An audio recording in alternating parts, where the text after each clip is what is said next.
Okay, so today we're going to learn something really cool about isosceles triangles. Remember, isosceles triangles have to have two equal sides. So on this blue triangle, you see there's a purple line here and a purple line here. It means that those two sides are of equal length, which would make this an isosceles triangle.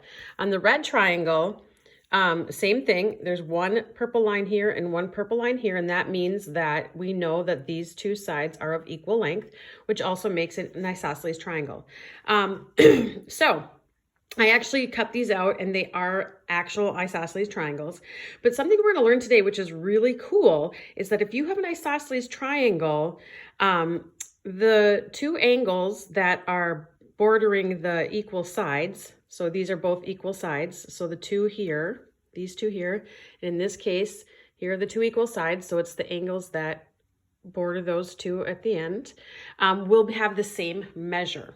And so we're going to be able to prove that by taking these triangles I made and folding them in half.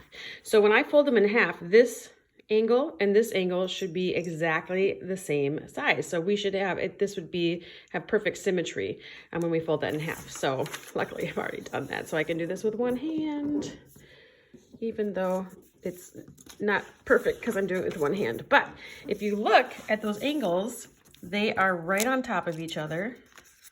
So we know that they're the same measure. Okay, same with this blue one. If I fold it exactly in half, I'm going to do a better job this time. I'm going to set down the camera and then I'm going to pick it up. So if I fold it exactly in half, you can see that these two are exactly the same measurement. And so again, we have perfect symmetry on both sides of an isosceles triangle. So this angle and this angle are always going to be the same measure. So because we know that, we can solve triangle problems, isosceles triangle problems, by just knowing one of the angles. So no matter what, if we know one of the angles of an isosceles triangle, we can figure out what the other measure of the other angles are. So in this triangle here, this is not drawn to scale. So I know we've talked about that before. That just means that I didn't actually measure these out and make sure that that was 62 degrees. I just drew the triangle and I'm saying that 62 degrees so we can solve the problem. So you can see that this side and this side are the same measure because we have those little tick marks there. So we know that this angle is 62 degrees, and this, I'm going to draw our line of symmetry. Ooh, we're going to pretend that's actually centered. So if this one is 62 degrees, what would this one also be? So think back to when we folded this in half. If this one was 62 degrees, what would this one also have to be? Sure, so it would also be 62 degrees. So essentially, we actually know, by knowing this angle, we actually know what this angle is. Okay, so now how are we going to find out what this third angle is? Well, what else did we learn about the angles of any triangle? Right, they equal 180 degrees. So if we know that all three of them have to equal 180 degrees, we should be able to find this one out by using subtraction, right? So we could do 180 degrees minus 62 degrees and then minus 62 degrees again. That's one way we could find it. What else could we do?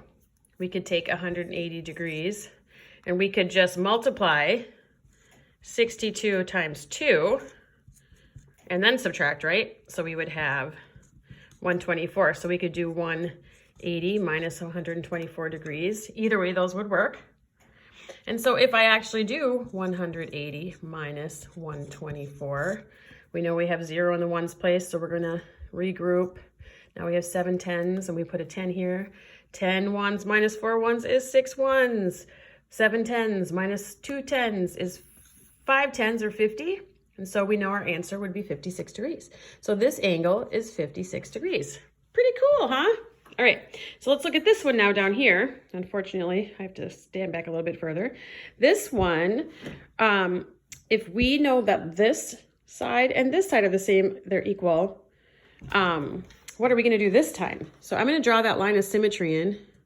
It looks a little bit more like this blue one. So when we flip it over, now we don't know this one. So, and these two are the same. So what are we going to do now? What can we do? Well, what do we still know about the measures of three angles of a triangle? We know that they are 180 degrees, right? So we know that all three have to be 180 degrees. So we can subtract this one first, because we know these two would have to equal what's left over. So if we do 180 minus 78, oops, what happened there? 78 degrees. So I'm going to actually do 180. Good Lord, I wasn't looking. Minus 78. And again, we have 0, 10, so we're going to regroup. And now we have 2 ones, 7 tens, minus 7 tens is 0, 10, so we have 102. So now we know that these two angles have to equal, not 120 here, it's 102. They have to equal 102. Well, what do we know about these two angles on an isosceles triangle? They are the same measure, right? So what can we do? If we know that the two of them combined is 102, what can we do to figure out what each of them are separately? Right, so we can take 102 and divide it by 2. So what's half of 100? Well, that's 50, right? And what's half of 2? Well, that's 1. So that means each of these angles in our isosceles triangle are 51. So we know 51 degrees, and 78 degrees. It's so cool. I love geometry. It's so much fun.